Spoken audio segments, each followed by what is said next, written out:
लीजिए सुनिए मुंशी प्रेमचंद के लिखे उपन्यास प्रेमाश्रम के 26वें भाग को मेरी यानी समीर गोस्वामी की आवाज में। जिस समय ज्ञान शंकर की अपील खारिज हुई, लखनपुर के लोगों पर विपत्ति की घटा छाई थी। कितने ही घर प्लेग से उजड़ गए, कई घरों में आग लग गई, कई चोरियां हुईं। उन पर दैविक घटना अलग हुई। कभी आंधी आती, कभी पानी बरसता। फाल्गुन के महीने में एक दिन ओले पड़ गए, सारी खेती नष्ट हो गई। अब गांव वालों के लिए कोई सहारा न था। विशेषर साह ने भी जमींदार के मुकाबले में सहायता देने से इनकार किया। स्त्रियों के गहने पहले ही निकल चुके थे। अब सुक्खू चौधरी के सिवा और कोई न था जो अपील की पैरवी कर सकता था। लोग भाग्य पर भरोसा किए बैठे थे। बेकसी की दशा में प्रेमशंकर के भेजे हुए रुपयों ने बड़ा काम किया। मुर्दे जाग पड़े। कादिर खां दृढ़ प्रतिज्ञ होकर उठ खड़ा हुआ और जी तोड़कर मुकदमे की पैरवी करने लगा। लेकिन किसानों की नैतिक विजय वास्तविक पराजय से कम न थी।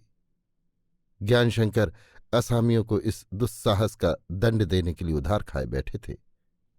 अभी गांव के लोग झोपड़ों में ही थे कि गौस खां अपने तीनों चपरासियों को लिए हुए आए और झोपड़ों में आग लगवा दी। बाग की जमीन जमींदार की थी। असामियों को वहां झोपड़े बनाने का कोई अधिकार न था। चपरासियों में दो बिल्कुल नए थे, फैजू और करतार। दोनों लकड़ी चलाने में कुशल थे, कई बार सजा पाए हुए। उनके हृदय में दया और शील का नाम न था। पुराने आदमियों में केवल बिंदा महाराज अपनी कुटिल नीति की बदौलत रह गए थे। अभी तक ताउन की ज्वाला शांत न हुई थी कि लोगों को विवश होकर बस्ती में आना पड़ा, जिसका फल ये हुआ कि दूसरे ही दिन ठाकुर झपट सिंह प्लेग के झोंके में आ गए और कल्लू अहीर मरते मरते बच गया। जितनी आरजू मिन्नत हो सकती थी वो सब की गई, लेकिन अत्याचारियों पर कोई असर न हुआ। झपट के मर जाने पर डपट भी मरने के लिए तैयार हुआ। लठ चलाकर बोला, गौस को आज जीता न छोड़ूंगा, अब क्या भय है। लेकिन कादिर खां उसके पैरों पर गिर पड़ा और समझा बुझाकर घर लौट आया। लखनपुर में एक बहुत बड़ा तालाब था। गांव भर के पशु उसमें पानी पीते थे। नहाने धोने का काम भी उससे चलता था। जून का महीना था। कुओं का पानी पाताल तक चला गया था। आसपास के सब गड्ढे और तालाब सूख गए थे। केवल इसी बड़े तालाब में पानी रह गया था। ठीक उसी समय गौस खां ने उस तालाब का पानी रोक दिया। दो चपरासी किनारे आकर डट गए और पशुओं को मार मार कर भगाने लगे। गांव वालों ने सुना तो चकराए, क्या सचमुच जमींदार तालाब का पानी भी बंद कर देगा? ये तालाब सारे गांव का जीवन स्रोत था। लोगों को कभी स्वप्न में भी अनुमान न हुआ कि जमींदार इतनी जबरदस्ती कर सकता है। उनका चिरकाल से इस पर अधिकार था, पर आज उन्हें ज्ञात हुआ कि इस जल पर हमारा स्वत्व नहीं है।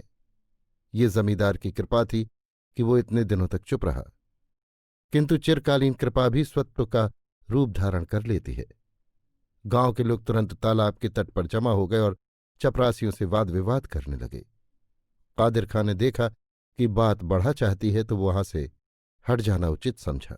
जानते थे कि मेरे पीछे और लोग टल जाएंगे, किंतु दो ही चार पाग चले थे कि सहसा सुक्खू चौधरी ने उनका हाथ पकड़ लिया और बोले, कहाँ जाते हो कादिर भैया? जब तक यहां कोई निपटारा न हो जाए तुम जाने न पाओगे। जब जा भेजा हर मामले में इसी तरह दबना है तो गांव के सरगना काहे को बनते हो? कादिर खां, तो क्या कहते हो, लाठी चलाऊं? सुक्खू, और लाठी है किस दिन के लिए? कादिर, किस बूते पर लाठी चलेगी? गांव में रह कौन गया है? अल्लाह ने पट्ठों को चुन लिया। सुक्खू, पट्ठे नहीं है ना सही, बूढ़े तो हैं। हम लोगों की जिंदगानी किस रोज काम आएगी? गौस खां को जब मालूम हुआ कि गांव के लोग तालाब के तट पर जमा हैं, तो वो भी लपके हुए आ पहुंचे और गरज कर बोले, खबरदार कोई तालाब की तरफ कदम न रखे। सुक्खू आगे बढ़ाए और कड़क कर बोले, किसकी मजाल है जो तालाब का पानी रोके? हम और हमारे पुरखा इसी से अपना निस्तार करते चले आ रहे हैं। जमींदार नहीं, ब्रह्मा आकर कहें तब भी इसे न छोड़ेंगे, चाहे इसके पीछे सरबस लुट जाए। गौस खां ने सुक्खू चौधरी को विस्मित नेत्रों से देखा और कहा, चौधरी, कैस मौके पर तुम भी दगा दोगे? होश में आओ। सुक्खू, तो क्या आप चाहते हैं कि जमींदार की खातिर अपने हाथ कटवा लूं, पैरों में कुल्हाड़ी मार लूं? खैरख्वाही के पीछे अपना हक नहीं छोड़ सकता। करतार चपरासी ने हंसी करते हुए कहा, अरे तमका का परी है कहू आगे पीछे। 4 दिन में हाथ पसारे चले जाई हो, ये ताल तुम्हारे संग न जाई। वृद्धजन मृत्यु का व्यंग नहीं सह सकते। सुक्खू ऐंठ कर बोले, क्या ठीक है कि हम ही पहले चले जाएंगे? कौन जाने हमसे पहले तुम ही चले जाओ। जो हो, हम तो चले जाएंगे, पर गांव तो हमारे साथ न चला जाएगा। गौस खां, हमारे सलूकों का यही बदला है? सुक्खू, आपने हमारे साथ सलूक किए हैं तो हमने भी आपके साथ किए हैं, और फिर कोई सलूक के पीछे अपने हक पद को नहीं छोड़ सकता। फैजू, तो फौजदारी करने का अरमान है? सुक्खू, फौजदारी क्यों करें? क्या हाकिम का राज नहीं है? हाँ, जब हाकिम भी न सुनेगा तो जो तुम्हारे मन में है वो भी हो जाएगा। ये कहकर सुक्खू ताल के किनारे चले आया और उसी वक्त बैलगाड़ी पर बैठकर अदालत चले। दूसरे दिन दावा दायर हो गया। लाला मौजीलाल पटवारी की साक्षी पर हार जीत निर्भर थी। उनकी गवाही गांव वालों के अनुकूल हुई। गौस खां ने उन्हें फोड़ने में कोई कसर न उठा रखी, यहां तक कि मारपीट की भी धमकी दी। पर मौजीलाल का इकलौता बेटा इसी ताउन में मर चुका था। इसे वो अपने पूर्व संचित पापों का फल समझते थे। सन्मार्ग से विचलित न हुए। बेलाग साक्षी दी। सुक्खू चौधरी की डिग्री हो गई, और यद्यपि उनके कई सौ रुपए खर्च हुए, पर गांव में उनकी खोई प्रतिष्ठा फिर जम गई। धाक बैठ गई। सारा गांव उनका भक्त हो गया। इस विजय का आनंदोत्सव मनाया गया। सत्यनारायण की कथा हुई, ब्राह्मणों का भोज हुआ, और तालाब के चारों ओर पक्के घाट की नींव पड़ गई। गौस खां के भी सैकड़ों रुपए खर्च हो गए। ये कांटे उन्होंने ज्ञान शंकर से बिना पूछे ही बोए थे, इसलिए फल भी उन्हीं को खाना पड़ा। हराम का धन हराम की भेंट हो गया। गौस खां ये चोट खाकर बौखला उठे। सुक्खू चौधरी उनकी आंखों में कांटे की तरह खटकने लगा। दयाशंकर इस हल्के से बदल गए थे। उनकी जगह पर नूर आलम नाम के एक दूसरे महाशय नियुक्त हुए थे।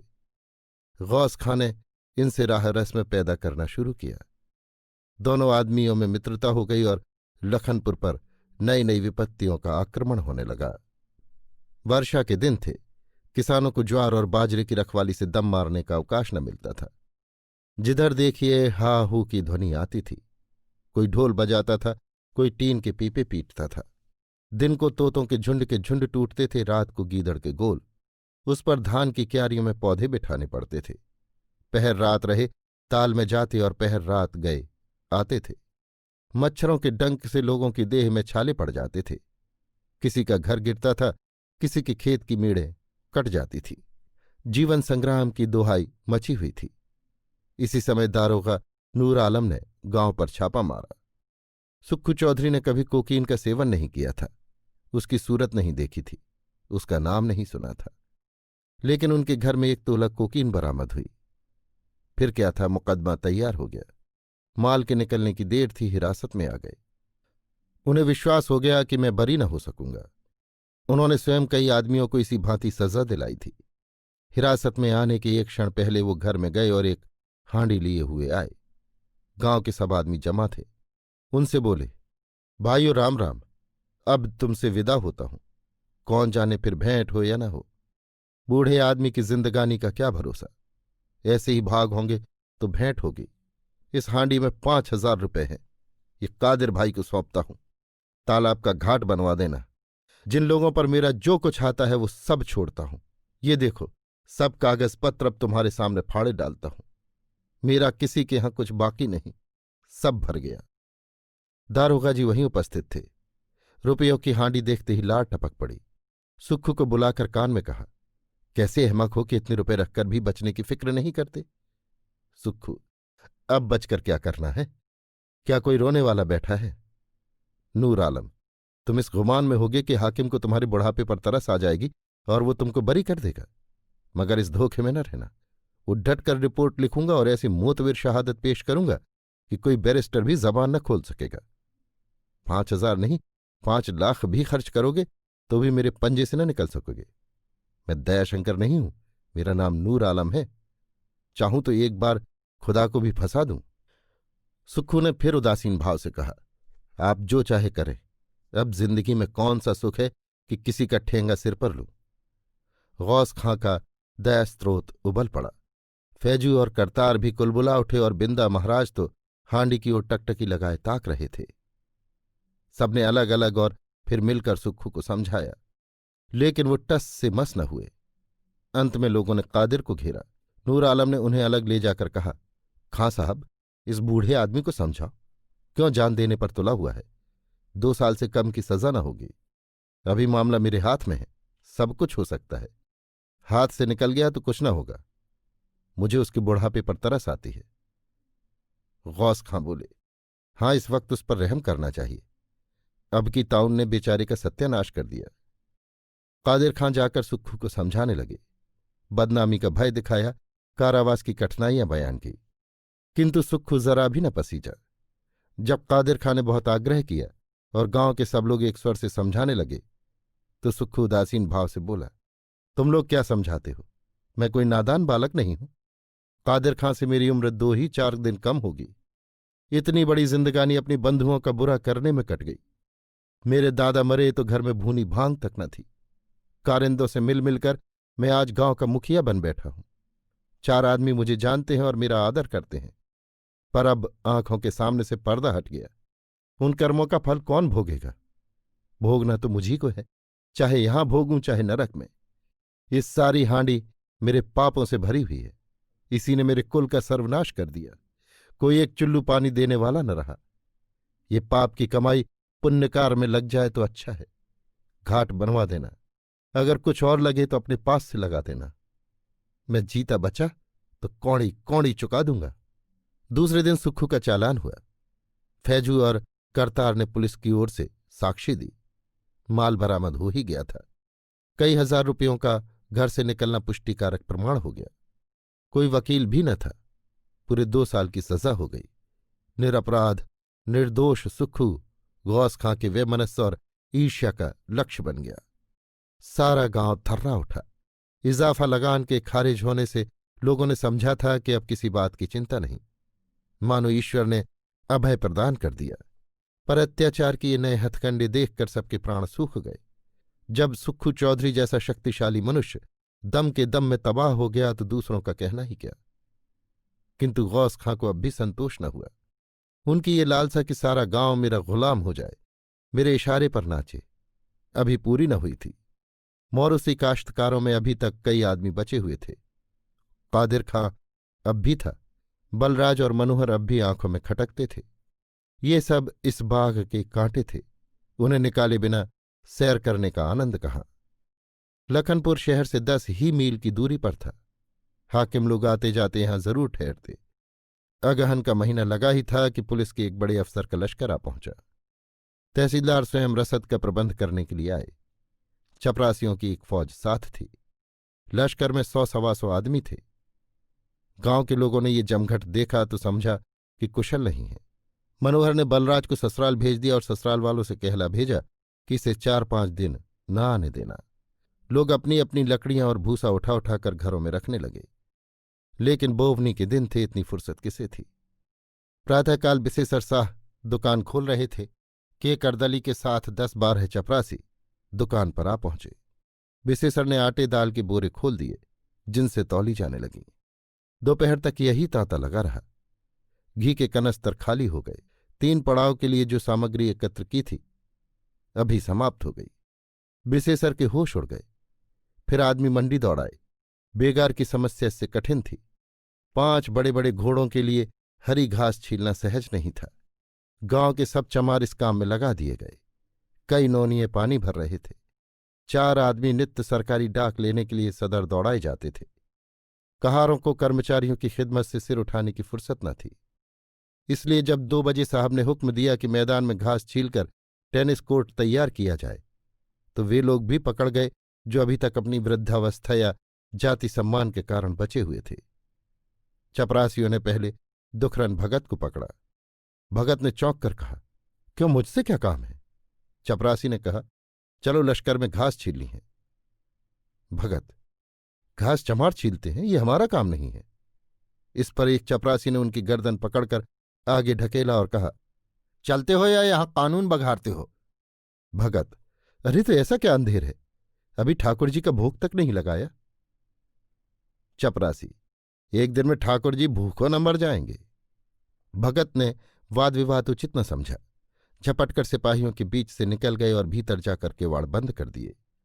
सिपाहियों ने धड़ाधड़ किवाड़ पीटना शुरू किया। एक सिपाही ने कहा, लगा दे आग, वहीं भुन जाए। दुखरन ने भीतर से कहा, बैठो, भोग लगा कर आ रहा हूं। चपरासियों ने खपरेल फोड़ने शुरू किए। इतने में कई चपरासी कादिर खां आदि को साथ लिए आ पहुंचे। डपट सिंह पहर रात रहे घर से गायब हो गए थे। कादिर ने कहा, भगत, घर में क्यों घुसे बैठे हो? चलो हम लोग भी चलते हैं। भगत ने द्वार खोला और बाहर निकल आए। कादिर हंसकर बोले, आज हमारी तुम्हारी बाजी है, देखें कौन ज्यादा घास छीलता है। भगत ने कुछ उत्तर न दिया। सब लश्कर के मैदान में आए और घास छीलने लगे। मनोहर ने कहा, खां साहब के कारण हम भी चमार हो गए। दुखरन, भगवान की इच्छा, जो कभी न किया वो आज करना पड़ा। कादिर, जमींदार के असामी नहीं हो, खेत नहीं जोतते हो? मनोहर, खेत जोतते हैं तो उसका लगान नहीं देते हैं, कोई भड़ुआ एक पैसा भी तो नहीं छोड़ता। कादिर, इन बातों में क्या रखा है, गुड़ खाया है तो कान छिदाने पड़ेंगे, कुछ और बातचीत करो। कल्लू, अब कि तुम ससुराल में बहुत दिन तक रहे, क्या क्या मार लाए? कल्लू, मार लाया? ये कहो जान लेकर आ गया। यहां से चला तो कुल 3.5 रुपये पास थे। 1 रुपये की मिठाई ली, 8 आने रेल का किराया, 2 रुपये पास रख लिए। वहां पहुंचते ही बड़े साले ने अपना लड़का लाकर मेरी गोद में रख दिया। बिना कुछ दिए उसे गोद में कैसे लेता? कमर से 1 रुपया निकालकर उसके हाथ में रख दिया। रात को गांव भर की औरतों ने जमा होकर गाली गाई। उन्हें भी कुछ नेक दस्तूर मिलना ही चाहिए था। 1 ही रुपये की पूंजी थी, वो उनकी भेंट की। ना देता तो जग हसाई होती। मैंने समझा यहां रुपयों का और काम ही क्या है, और चलती बेर कुछ न कुछ विदाई मिल ही जाएगी। 8 दिन चैन से रहा। जब चलने लगा तो सामने एक मटका खांड, एक टोकरी ज्वार की बाल और एक थैली में कुछ खटाई भर दी। पहुंचाने के लिए एक आदमी साथ कर दिया। बस विदाई हो गई। अब बड़ी चिंता हुई कि घर तक कैसे पहुंचूंगा, जान न पहचान, मांगू किससे। उस आदमी के साथ स्टेशन तक आया। इतना बोझ लेकर पैदल घर आना कठिन था। बहुत सोचते समझते सूझी, चलकर ज्वार की बाल कहीं बेच दूं, 8 आने भी मिल जाएंगे तो काम चल जाएगा। बाजार में आकर एक दुकानदार से पूछा, बालें लोगे? उसने दाम पूछा। मेरे मुंह से निकला, दाम तो मैं नहीं जानता, 8 आने दो, ले लो। बनिए ने समझा चोरी का माल है, थैला पटका, बालें सब रखवा ली और कहा, चुपके से चले जाओ, नहीं तो चौकीदार को बुलाकर थाने भिजवा दूंगा। तो भैया क्या करता, सब कुछ वहीं छोड़कर भागा। दिन भर का भूखा प्यासा रात गए घर आया, कान पकड़े कि अब ससुराल न जाऊंगा। कादिर, तुम तो सस्ते ही छूट गए। एक बेर मैं ससुराल गया था, जवानी की उम्र थी। दिन भर धूप में चला तो रतौंधी हो गई, मगर लाज के मारे किसी से कहा तक नहीं। खाना तैयार हुआ तो साली दालान में बुलाकर भीतर चली गई। दालान में अंधेरा था। मैं उठा तो कुछ सूझा ही नहीं कि किधर जाऊं। न किसी को पुकारते बने न पूछते। इधर उधर टटोलने लगा। वहीं एक कोने में मेढ़ा बंधा हुआ था। मैं उसके ऊपर जा पहुंचा। वो मेरे पैर के नीचे से झपट कर उठा और मुझे ऐसा सींग मारा कि मैं दूर जा गिरा। ये धमाका सुन के वही साली दौड़ी आई और अंदर ले गई। आंगन में मेरे ससुर और 2-3 बिरादर बैठे हुए थे। मैं भी जा बैठा, पर कुछ सूझता न था कि क्या करूं। सामने खाना रखा था। इतने में मेरी सास कड़े छड़े पहने छन छन करती हुई दाल की रकाबी में घी डालने आई। मैंने छन छन की आवाज सुनी तो रोंगटे खड़े हो गए। अभी तक घुटने में दर्द हो रहा था, समझा कि शायद मेढ़ा छूट गया। खड़ा होकर लगा पैंतरे बदलने। सास को भी एक घूंसा लगाया। घी की प्याली उनके हाथ से छूट पड़ी। वो घबरा के भागी। लोगों ने दौड़कर मुझे पकड़ा और पूछने लगे, क्या हुआ क्या हुआ? शर्म के मारी मेरी जबान बंद हो गई, कुछ बोली ही न निकली। साला दौड़ा हुआ गया और एक मौलवी को लेवा लाया। मौलवी ने देखते ही कहा, इस पर सईद मर्द सवार है। दुआ ताबीज होने लगी। घर में किसी ने खाना न खाया। सास और ससुर मेरे सिरहाने बैठे हुए बड़ी देर तक रोते रहे और मुझे आवे बार बार हंसी। कितना ही रोकूं, हंसी न रुके। बारे मुझे नींद आ गई। भोर में उठकर मैंने किसी से कुछ पूछा न ताछा, सीधे घर की राह ली। दुखरन भगत, अपनी ससुराल की बात तुम भी कहो। दुखरन, मुझे इस वक्त मस्खरी नहीं सूझती, यही जी चाहता है कि सिर पटक कर मर जाऊं। मनोहर, कादिर भैया, आज बलराज होता तो खून खराबा हो जाता, उससे ये दुर्गत न देखी जाती। कादिर, फिर वही दुखड़ा ले बैठे। अरे जो अल्लाह को यही मंजूर होता कि हम लोग इज्जत आबरू से रहें तो काश्तकार क्यों बनाता, जमींदार न बनाता, चपरासी न बनाता, थाने का कांस्टेबल न बनाता कि बैठे बैठे दूसरों पर हुक्म चलाया करते। नहीं तो ये हाल है कि अपना कमाते हैं, अपना खाते हैं, फिर भी जिसे देखो धौंस जमाया करता है। सभी की गुलामी करनी पड़ती है। क्या जमींदार, क्या सरकार, क्या हाकिम, सभी की निगाह हमारे ऊपर टेढ़ी है और शायद अल्लाह भी नाराज है। नहीं तो क्या हम आदमी नहीं हैं कि कोई हमसे बड़ा बुद्धिमान है? लेकिन रोकर क्या करें? कौन सुनता है, कौन देखता है? खुदा ताला ने आंखें बंद कर ली।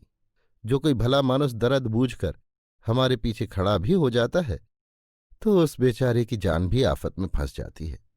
उसे तंग करने के लिए, फंसाने के लिए तरह तरह के कानून गढ़ लिए जाते हैं। देखते तो हो बलराज के अखबार में कैसी कैसी बातें लिखी रहती हैं।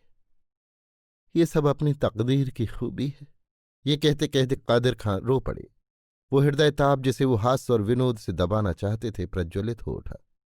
मनोहर ने देखा तो उसकी आंखें रक्तवर्ण हो गईं, पद दलित अभिमान की मूर्ति की तरह। चारों में से कोई न बोला। सब के सब सिर झुकाए चुपचाप घास छीलते रहे। यहां तक कि तीसरा पहर हो गया, सारा मैदान साफ हो गया। सबने खुरपियां रख दी और कमर सीधी करने के लिए जरा लेट गए। बेचारे समझते थे कि गला छूट गया, लेकिन इतने में तहसीलदार साहब ने आकर हुक्म दिया, गोबर लाकर इसे लीप दो, खूब चिकना कर दो, कोई कंकड़ पत्थर न रहने पाए। कहाँ है नाजिर जी? इन सबको डोल और रस्सी दिलवा दीजिए। नाजिर ने तुरंत डोल और रस्सी मंगाकर रख दी। कादिर खां ने डोल उठाया और कुएं की तरफ चले, लेकिन दुखरन भगत ने घर का रास्ता लिया। तहसीलदार ने पूछा, इधर कहाँ? दुखरन ने उद्दंडता से कहा, घर जा रहा हूं। तहसीलदार, और लीपेगा कौन? दुखरन, जिसे गरज होगी वो लीपेगा। तहसीलदार, इतने जूते पड़ेंगे कि दिमाग की सारी गर्मी उतर जाएगी। दुखरन, आपका अख्तियार है, जूते मारिए चाहे फांसी दीजिए, लेकिन लीप नहीं सकता। कादिर, भगत तुम कुछ न करना, आओ बैठे ही रहना, तुम्हारे हिस्से का काम मैं कर दूंगा। दुखरन, मैं तो अब जूते ही खाऊंगा, जो कसर है वो भी पूरी हो जाए। तहसीलदार, इस पर शामत सवार है कोई चपरासी? जरा लगाओ तो बदमाश को 50 जूते, मिजाज ठंडा हो जाए। ये हुक्म पाते ही एक चपरासी ने लपक कर भगत को इतने जोर से धक्का दिया कि वो जमीन पर गिर पड़े और जूते लगाने लगा। भगत जड़वत भूमि पर पड़े रहे, मानो संज्ञा शून्य हो गए हैं। उनके चेहरे पर क्रोध या ग्लानि का चिन्ह भी न था। उनके मुख से हाय तक न निकलती थी। दीनता ने समस्त चैतन्य शक्तियों का हनन कर दिया था। कादिर खां कुएं पर से दौड़े हुए आए और उस निर्दयी चपरासी के सामने सिर झुकाकर बोले, शेख जी, इनके बदले मुझे जितना चाहिए मार लीजिए, अब बहुत हो गया। चपरासी ने धक्का देकर कादिर खां को ढकेल दिया और फिर जूता उठाया कि अकस्मात सामने से एक इक्के पर प्रेमशंकर और डपट सिंह आते दिखाई दिए। प्रेमशंकर ये हृदय विदारक दृश्य देखते ही इक्के से कूद पड़े और दौड़े हुए चपरासी के पास आकर बोले, खबरदार जो फिर से हाथ चलाया। चपरासी सख्ते में आ गया। कल्लू, मनोहर सब डोल रस्सी छोड़ छोड़कर दौड़े और उन्हें सलाम कर खड़े हो गए। चमार भी घास लाकर पैसों के इंतजार में खड़े थे, वे भी पास आ गए। प्रेमशंकर के चारों तरफ एक जमघट सा हो गया। तहसीलदार ने कठोर स्वर में पूछा, आप कौन हैं? आपको सरकारी काम में मुदाखलत करने का क्या मजाल है? प्रेमशंकर, मुझे नहीं मालूम था कि गरीबों को जूते लगवाना भी सरकारी काम है। इसने क्या खता की थी जिसके लिए आपने ये सजा तजवीज की? तहसीलदार, सरकारी हुक्म की तामील से इनकार किया। इससे कहा गया था कि इस मैदान को गोबर से लीप दे, पर इसने बदजबानी की। प्रेम, आपको मालूम नहीं था कि ये ऊंची जाति का काश्तकार है? जमीन लीपना या कूड़ा फेंकना इनका काम नहीं है। तहसीलदार, जूते की मार सब कुछ करा लेती है। प्रेमशंकर का रक्त खौल उठा, पर जब्त से काम लेकर बोले, आप जैसे जिम्मेदार ओहदेदार की जबान से ये बात सुनकर सख्त अफसोस होता है। मनोहर आगे बढ़कर बोला, सरकार, आज जैसी दुर्गति हुई है वो हम ही जानते हैं। एक चमार बोला, दिन भर घास छीला, अब कोई पैसे ही नहीं देता, घंटों से चिल्ला रहे हैं। तहसीलदार ने क्रोधोन्मत्त होकर कहा, आप यहां से चले जाएं, वरना आपके हक में अच्छा न होगा। नाजिर जी, आप मुंह क्या देख रहे हैं? चपरासियों से कहिए इन चमारों की अच्छी तरह खबर लें, यह इनकी मजदूरी है। चपरासियों ने बेगारों को घेरना शुरू किया। कांस्टेबलों ने भी बंदूकों के कुंदे चलाने शुरू किए। कई आदमियों को चोटें आ गईं। प्रेमशंकर ने जोर से कहा, तहसीलदार साहब, मैं आपसे मिन्नत करता हूं कि चपरासियों को मारपीट करने से मना कर दें, वरना इन गरीबों का खून हो जाएगा। तहसीलदार, आप ही के इशारों से इन बदमाशों ने सरकशी अख्तियार की है, इसके जिम्मेदार आप हैं। मैं समझ गया आप किसी किसान सभा से ताल्लुक रखते हैं। प्रेमशंकर ने देखा तो लखनपुर वालों के चेहरे रोष से विकृत हो रहे थे। प्रतिक्षण शंका होती थी कि इनमें से कोई प्रतिकार न कर बैठे। प्रतिक्षण समस्या जटिलतर होती जाती थी। तहसीलदार और अन्य कर्मचारियों से मनुष्यता और दयालुता की अब कोई आशा न रही। तुरंत अपने कर्तव्य का निश्चय कर लिया। गांव वालों की ओर रुख करके बोले, तहसीलदार साहब का हुक्म मानो, एक आदमी भी यहां से न जाए। सब आदमियों को मुंह मांगी मजूरी दी जाएगी, इसकी कुछ चिंता मत करो। ये शब्द सुनते ही सारे आदमी ठिठक कर और विस्मित होकर प्रेमशंकर की ओर ताकने लगे। सरकारी कर्मचारियों को भी आश्चर्य हुआ। मनोहर और कल्लू कुएं की तरफ चले। चमारों ने गोबर बटोरना शुरू किया। डपट सिंह भी मैदान से ईंट पत्थर उठा उठाकर फेंकने लगे। सारा काम ऐसी शांति से होने लगा मानो कुछ हुआ ही न था। केवल दुखरन भगत अपनी जगह से न हिले। प्रेमशंकर ने तहसीलदार से कहा, आपकी इजाजत हो तो ये आदमी अपने घर जाए, इसे बहुत चोट आ गई है। तहसीलदार ने कुछ सोचकर कहा, हाँ, जा सकता है। भगत चुपके से उठे और धीरे धीरे घर की ओर चल दिए। इधर दम के दम में आदमियों ने मैदान लीप पोत कर तैयार कर दिया।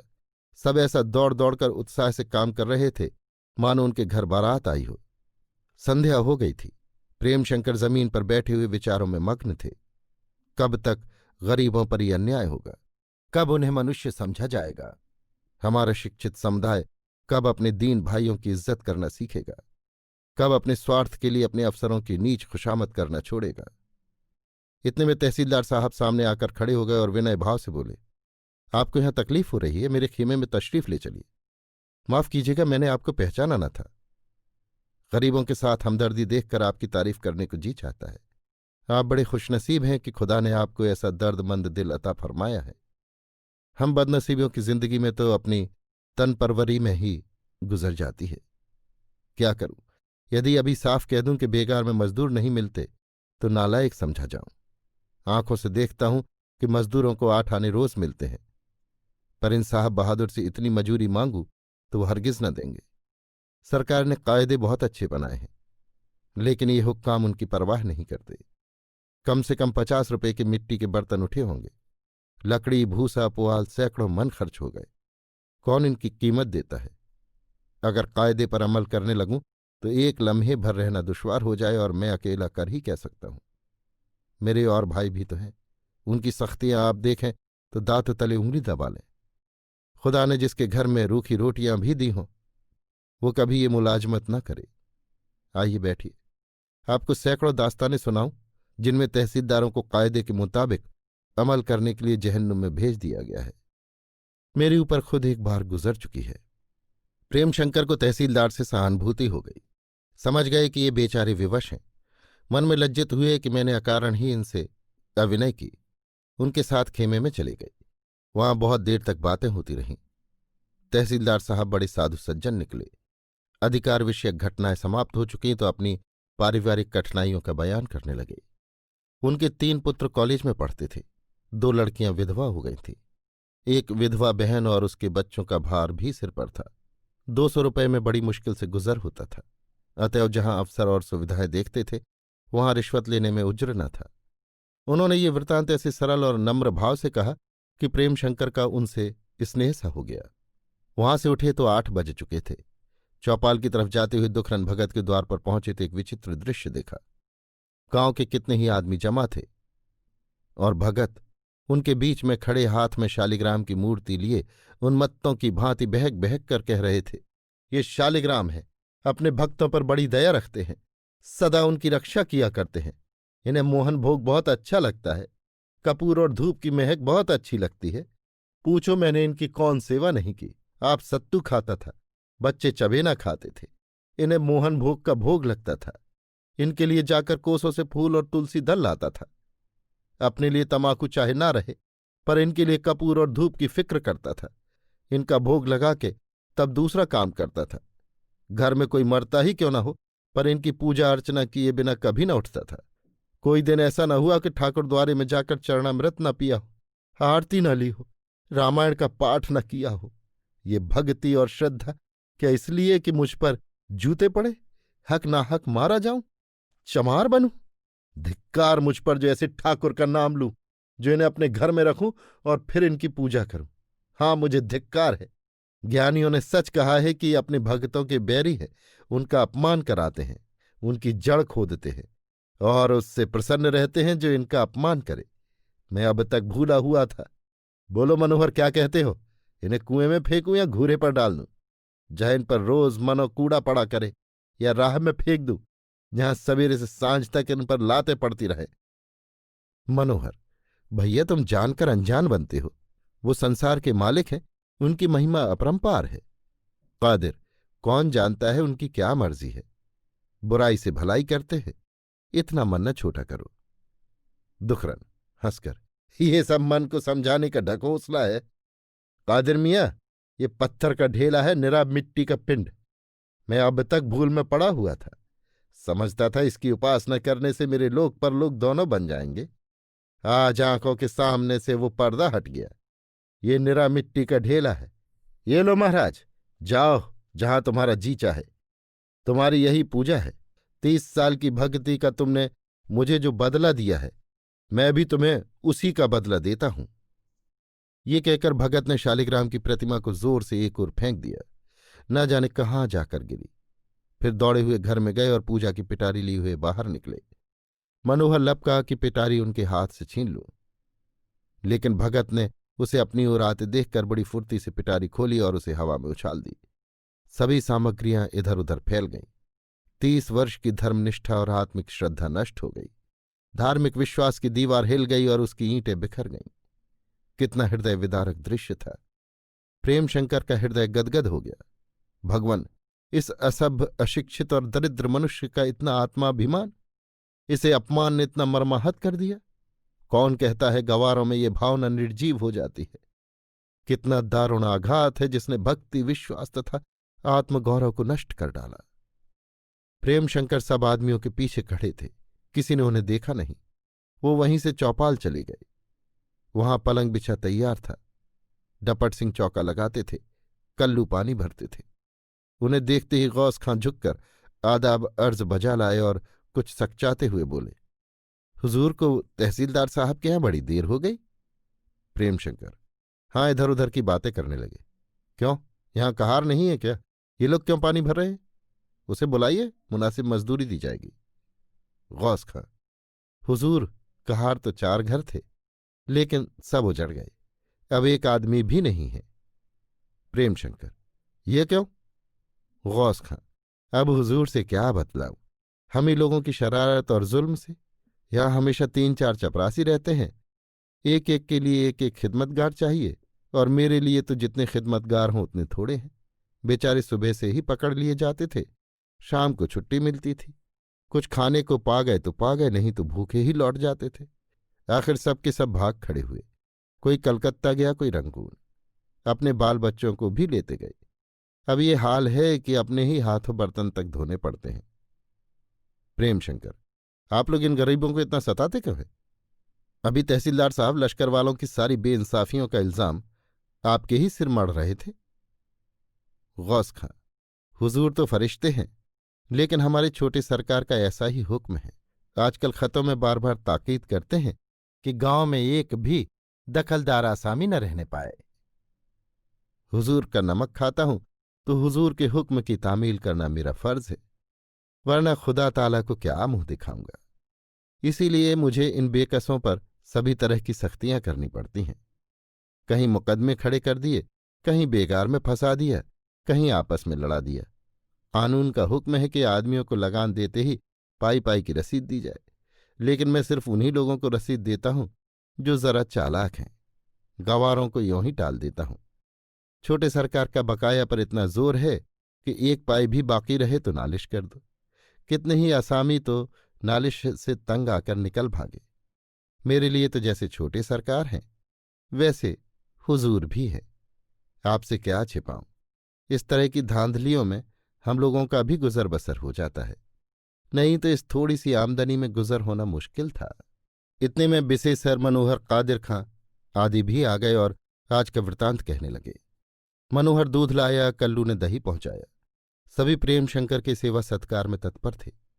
जब वो भोजन करके लेटे तो लोगों ने आपस में सलाह की कि बाबू साहब को रामायण सुनाई जाए। विशेषर साहब अपने घर से ढोल मंजीरा लाए। कादिर ने ढोल लिया, मजीरे बजने लगे और रामायण का गान होने लगा। प्रेमशंकर को हिंदी भाषा का अभ्यास न था और शायद ही कोई चौपाई उनकी समझ में आती थी, पर वो इन देहातियों के विशुद्ध धर्मानुराग का आनंद उठा रहे थे। कितने निष्कपट सरल हृदय साधु लोग हैं, इतने कष्ट झेलते हैं, इतना अपमान सहते हैं, लेकिन मनोमालिन्य का कहीं नाम नहीं। इस समय सभी आमोद के नशे में चूर हो रहे हैं। रामायण समाप्त हुई तो कल्लू बोला, कादिर चाचा, अब तुम्हारी कुछ हो जाए। कादिर ने लजाते हुए कहा, गा तो रहे हो, क्या इतनी जल्दी थक गए? मनोहर, नहीं भैया, अब अपनी कोई अच्छी सी चीज सुना दो, बहुत दिन हुए नहीं सुना, फिर न जाने कब बैठक हो। सरकार, ऐसा गायक इधर कई गांव में नहीं है। कादिर, मेरे गंवारू गाने में सरकार को क्या मजा आएगा? प्रेम, नहीं नहीं, मैं तुम्हारा गाना बड़े शौक से सुनूंगा। कादिर, हुजूर गाते क्या है, रो लेते हैं, आपका हुक्म कैसे टालें। ये कहकर कादिर खां ने ढोल का स्वर मिलाया और ये भजन गाने लगा। मैं अपने राम को रिझाऊं, जंगल जाऊं न बिरछा छेड़ूं, ना कोई डार सताऊं, पात पात में है अविनाशी, वाही मैं दरस कराऊं, मैं अपने राम को रिझाऊं। ओखद खाऊं न बूटी लाऊं, न कोई बैद बुलाऊं, पूरन बैद मिले अविनाशी, ताही को नबज दिखाऊं, मैं अपने राम को रिझाऊं। कादिर के गले में यद्यपि लोच और माधुर्य न था, पर ताल और स्वर ठीक था। कादिर इस विद्या में चतुर था। प्रेमशंकर भजन सुनकर बहुत प्रसन्न हुए। इसका एक एक शब्द भक्ति और उद्गार में डूबा हुआ था। व्यवसायिक गायकों की नीरसता और शुष्कता की जगह अनुरागमय भावरस परिपूर्ण था। गाना समाप्त हुआ तो एक नकल की ठहरी। कल्लू इस कला में निपुण था। कादिर मियाँ राजा बने, कल्लू मंत्री, विशेषर शाह सेठ बन गए। डपट सिंह ने एक चादर ओढ़ ली और रानी बन बैठे। राजकुमार की कमी थी, लोग सोचने लगे कि ये भाग किसे दिया जाए। प्रेमशंकर ने हंसकर कहा, कोई हरज न हो तो मुझे राजकुमार बना दो। ये सुनकर सबके सब फूल उठे। नकल शुरू हो गई। पहला अंक। राजा, हाय हाय, वैद्यों ने जवाब दिया, हकीमों ने जवाब दिया, डाकदरों ने जवाब दिया, किसी ने रोग को न पहचाना, सब के सब लुटेरे थे। अब जिंदगानी की कोई आशा नहीं, ये सारा राजपाट छूटता है। मेरे पीछे प्रजा पर न जाने क्या बीतेगी। राजकुमार अलहड़ नादान है, उसकी संगत अच्छी नहीं है। प्रेमशंकर की ओर कटाक्ष से देखकर, किसानों से मेलजोल रखता है, उनके पीछे सरकारी आदमियों से रार करता है। जिन दीन दुखी रोगियों की परछाई से भी डाकदर लोग डरते हैं, उनकी दवा दारू करता है। उसे अपनी जान का, धन का तनिक भी लोभ नहीं है। ये इतना बड़ा राज कैसे संभालेगा? अत्याचारियों को कैसे दंड देगा? हाय मेरी प्यारी रानी, जिससे मैंने अभी महीने भर हुए ब्याह किया है, मेरे बिना कैसे जिएगी? कौन उससे प्रेम करेगा? हाय। रानी, स्वामी जी, मैं इस सोग में मर जाऊंगी। ये उजले सनके से बाल, ये पोपला मुंह कहाँ देखूंगी? कटाक्ष भाव से, किसको गोद में लूंगी, किससे ठुनकूंगी? अब मैं किसी तरह न बचूंगी। राजा की सांस उखड़ जाती है, आंखें पथरा जाती हैं, नाड़ी छूट जाती है। रानी छाती पीट कर रोने लगती है। दरबार में हाहाकार मच जाता है। राजा के कानों में आकाशवाणी होती है, हम तुझे 1 घंटे की मोहलत देते हैं। अगर तुझे 3 मनुष्य ऐसे मिल जाएं जो दिल से तेरे जीने की इच्छा रखते हों तो तू अमर हो जाएगा। राजा सचेत हो जाता है, उसके मुखारविंद पर जीवन ज्योत झलकने लगती है। वो प्रसन्न मुख उठ बैठता है और आप ही आप कहता है, अब मैं अमर हो गया, अकंटक राज्य करूंगा, शत्रुओं का नाश कर दूंगा। मेरे राज्य में ऐसा कौन प्राणी है जो हृदय से मेरे जीने की इच्छा न रखता हो। 3 नहीं, 3 लाख आदमी बात की बात में निकल आएंगे। दूसरा अंक, राजा एक साधारण नागरिक के रूप में आप ही आप। समय कम है, ऐसे 3 सज्जनों के पास चलना चाहिए जो मेरे भक्त थे। पहले सेठ के पास चलो।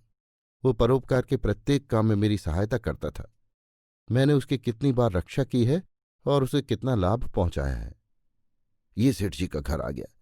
सेठ जी, जरा बाहर आओ। सेठ, क्या है, इतनी रात गए, कौन काम है? राजा, कुछ नहीं, अपने स्वर्गवासी राजा का यश गाकर उनकी आत्मा को शांति देना चाहता हूं। कैसे धर्मात्मा प्रजाप्रिय पुरुष थे। उनका परलोक हो जाने से सारे देश में अंधकार सा छा गया है। प्रजा उनको कभी नहीं भूलेगी।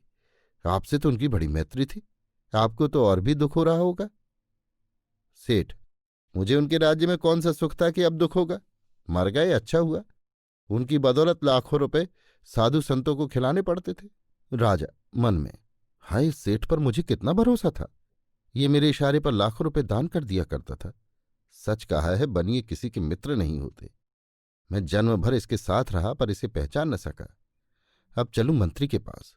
वो बड़ा स्वामी भक्त सज्जन पुरुष है। उसके साथ मैंने बड़े बड़े सलूक किए हैं। ये उसका भवन आ गया। शायद अभी दरबार से आ रहा है। मंत्री जी, कहिए, क्या राज दरबार से आ रहे हैं? इस समय तो दरबार में शोक मनाया जा रहा होगा। ऐसे धर्मात्मा राजा की मृत्यु पर जितना शोक किया जाए वो थोड़ा है। अब फिर ऐसा राजा न होगा। आपको तो बहुत ही दुख हो रहा होगा। मंत्री, मुझे उनसे कौन सा सुख मिलता था कि अब दुख होगा? मर गए, अच्छा हुआ। उनके मारे सांस लेने की भी छुट्टी न मिलती थी। प्रजा के पीछे आप मरते थे, मुझे भी मारते थे। रात दिन कमर कसे खड़े रहना पड़ता था। राजा, आप ही आप। हाय, इस परमहितैषी सेवक ने भी धोखा दिया। मेरी आंख बंद होते ही सारा संसार मेरा बैरी हो गया। ऐसे ऐसे आदमी धोखा दे रहे हैं जो मेरे पसीने की जगह लहू बहाने को तैयार रहते थे। 3 आदमी भी ऐसे नहीं जिन्हें मेरा जीना पसंद हो। जब दोनों निकल गए तो दूसरों से क्या आशा रखूं?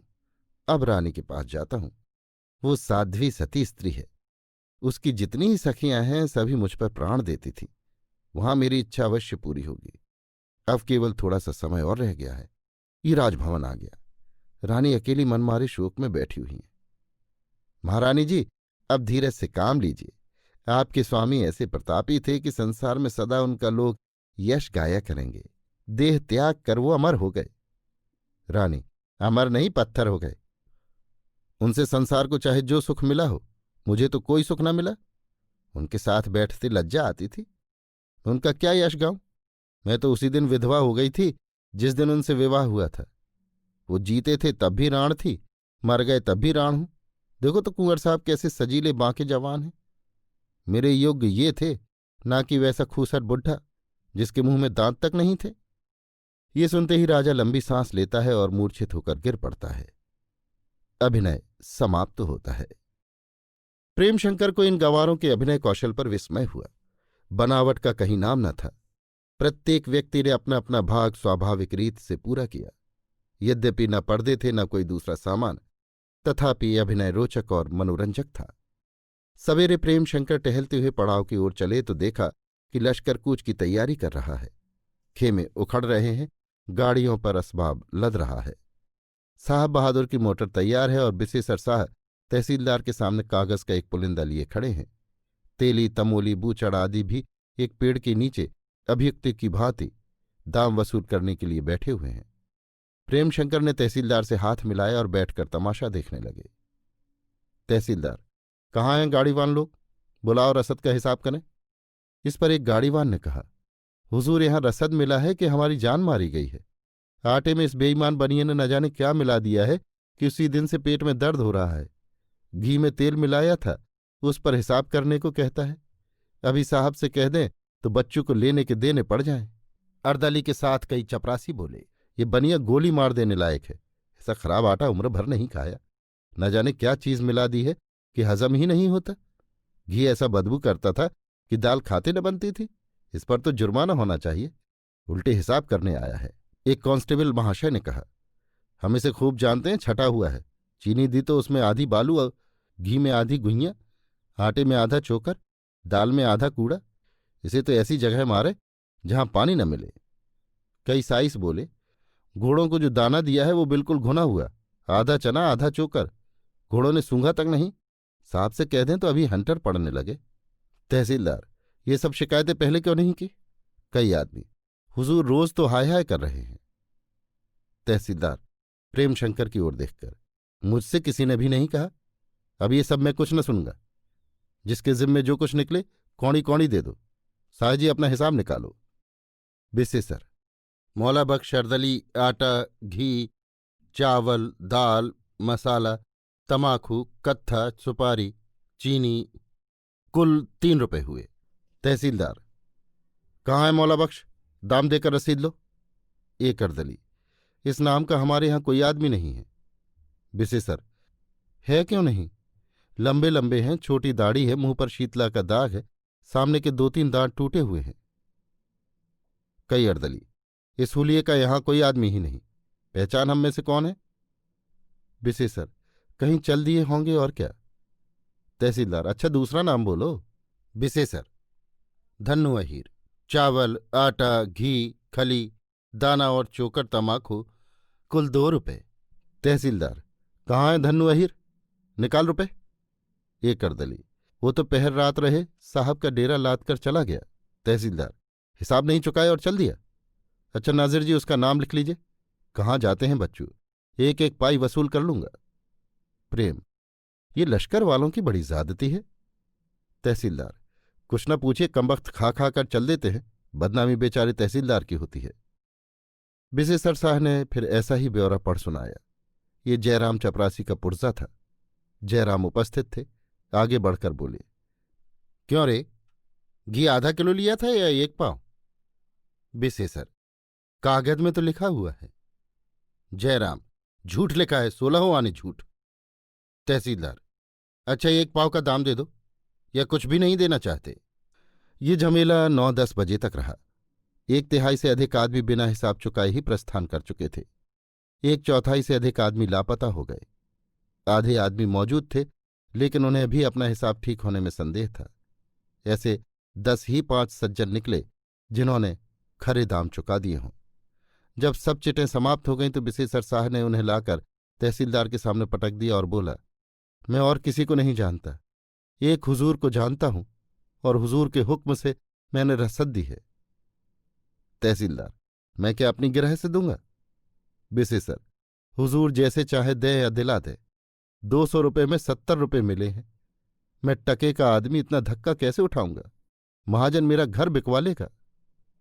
तहसीलदार, अच्छी बात है, तुम्हारे दाम मिलेंगे।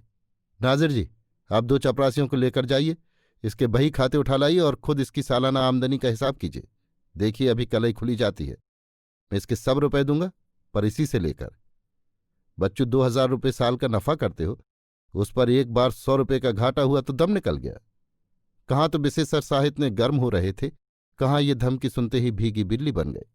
बोले, हाँ हुजूर, सब हिसाब किताब जांच लें। इस गांव में ऐसा कौन रोजगार है कि 2000 का नफा हो जाए? खाने भर को मिल जाए यही बहुत है। तहसीलदार, और ये आसपास के देहातों का अनाज किसके घर में भरा जाता है? तुम समझते हो कि हाकिमों को खबर नहीं होती? यहां इतना बतला सकते हैं कि आज तुम्हारे घर में क्या पक रहा है। ये रियायत इसी दिन के लिए करते हैं, कुछ तुम्हारी सूरत देखने के लिए नहीं। बिसेसर साहब चुपके से सरक गए। तेली तमोली ने भी देखा कि यहां मिलता जुलता तो कुछ नहीं दिखता, उल्टे और पलोथन लगने का भय है, तो उन्होंने भी अपनी अपनी राह ली। तहसीलदार ने प्रेम शंकर की ओर देखकर कहा, देखा आपने, टैक्स के नाम से इन सबों की जान निकल जाती है। मैं जानता हूं कि इसकी सालाना आमदनी ज्यादा से ज्यादा 1000 होगी, लेकिन चाहे इस तरह कितना ही नुकसान बर्दाश्त कर ले, अपने बही खाते न दिखाएंगे। ये इनकी आदत है। प्रेम, खैर ये तो अपनी चालबाजी की बदौलत नुकसान से बच गया, मगर और बेचारे तो मुफ्त में पिस गए, उस पर जलील हुए वो अलग।